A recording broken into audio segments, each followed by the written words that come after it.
Good morning. I'm Carol Mason, the president of John Jay College of Criminal Justice.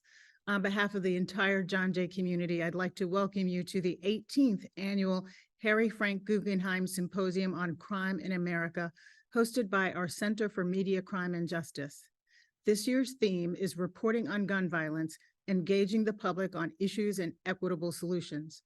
Over the course of the next 2 days, you'll hear from experts, advocates, public officials, and journalists who will discuss the multitude of factors that contribute to and influence gun violence. Our featured speakers will offer insights on legislative and policy approaches to preventing and addressing the gun violence epidemic, the considerations around press coverage of violence in our communities, and other topics that shed light on the state of gun violence and reform efforts across the nation. Since the last symposium in March 2022, there have been more than 50,000 firearms-related deaths in the United States and over 470 mass shootings. Unfortunately, in recent years, some communities across the nation experienced increases in rates of violence and crime following years of decline across the nation. At today's panel on crime trends, you will hear from experts who will provide facts and data about national crime trends and share their expertise about the strengths and limitations of existing data on violent crime in America. We're also seeing some promising community-centered approaches to reducing gun violence, which are being adopted across the country and increasingly being recognized and supported by all levels of government. At today's panel on community violence interventions, you will hear from experts about how these programs work and what we know about their impacts on community safety. We also know that government leadership is crucial in addressing gun violence. Just 2 weeks ago, President Biden announced the creation of the White House Office on Gun Violence Prevention. This new office demonstrates a fresh commitment from the highest level. One of today's panels will feature Representative Maxwell Frost, who has been a leading voice in Congress on issues of gun violence. In a conversation moderated by New York One political commentator Errol Lewis, Representative Frost will talk with our other leaders about work government must do to support safe communities. In addition to investing in communities that are most impacted by gun violence, we know that there are legal and enforcement strategies for keeping guns out of the hands of people who will use them to do harm. To talk about these strategies, tomorrow you will hear from District Attorneys Eric Gonzalez of Brooklyn, Sherry Boston of DeKalb County, Georgia, Jose Garza of Travis County, Texas, and Omaha Police Chief Todd Schmaderer, along with representatives from the Giffords Law Center and the University of Connecticut, among others. The Symposium on Crime in America is intended not only to cover the various dynamics that impact gun violence, but also to share information on the work of the press to responsibly and accurately analyze and report on crime. To that end, the program includes journalists from all over the country to talk about their work on gun violence. The panels include journalists from the Marshall Project, The Trace, the Associated Press, Bloomberg News, the New York Amsterdam News, and New York One. For journalists in attendance today, we hope that these sessions will be informative and that you will ultimately come away with additional knowledge and resources that can help you better shape the narrative about gun violence. I'd like to acknowledge and thank the Harry Frank Guggenheim Foundation, whose continued support makes this symposium possible. The foundation works tirelessly to develop research and advance research that holistically addresses violence. We are delighted that they are continuing their tradition of enhancing journalistic excellence. I'd also like to recognize this year's Symposium Justice Reporting Fellowship recipients. These fellows represent publications and outlets such as New York One, USA Today, The Guardian, The New York Times, The Intercept, CNN, The Crime Report, and The Wall Street Journal.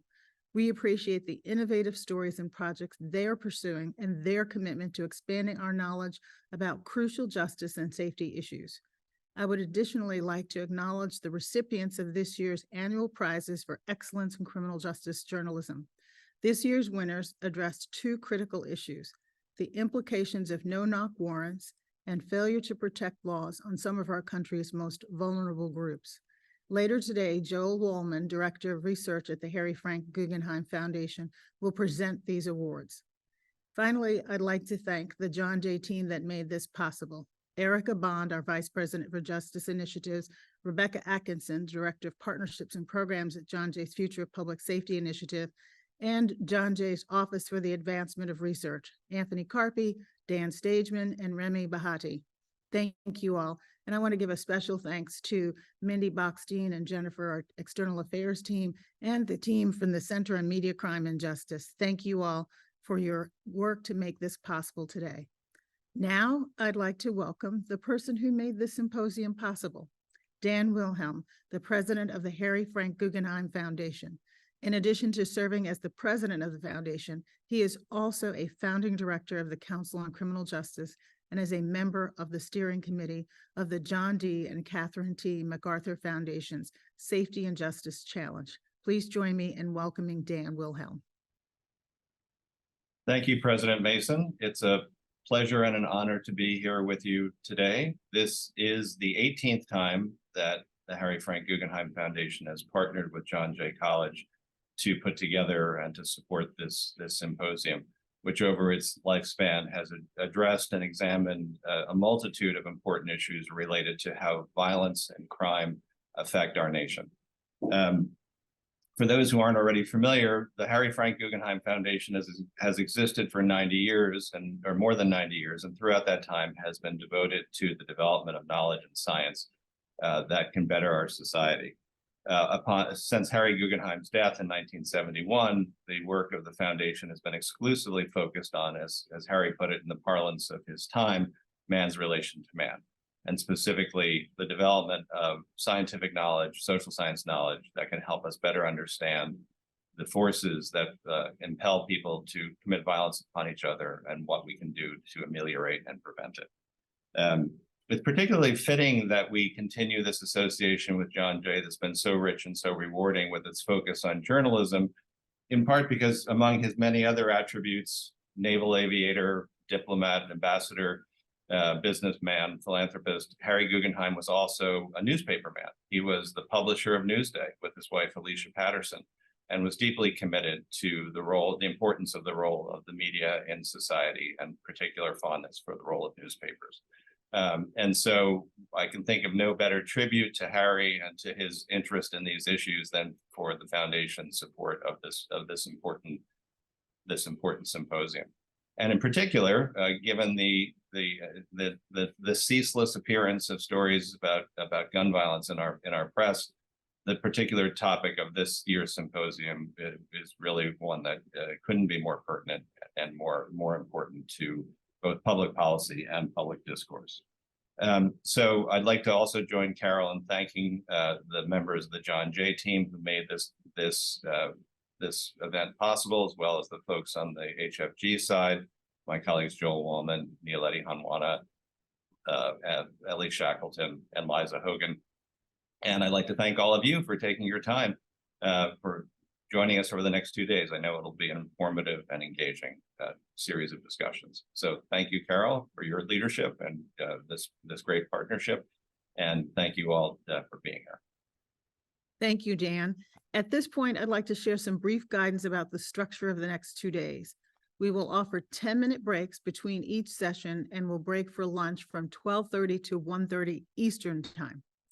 Today's program will conclude, and I hope you stay for this wonderful awards ceremony honoring the journalists who have shown exceptional commitment to responsible criminal justice reporting.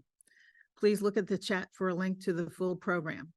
The first session, moderated by John Jay's Vice President for Justice Initiatives, Erica Bond, will feature a group of leading experts on crime trends in America, and it will start in 5 minutes. Now, the key thing is you're going to be logged off. You're going to need to log back in after a brief 5-minute break. So thank you for joining us for this exciting program over the next 2 days.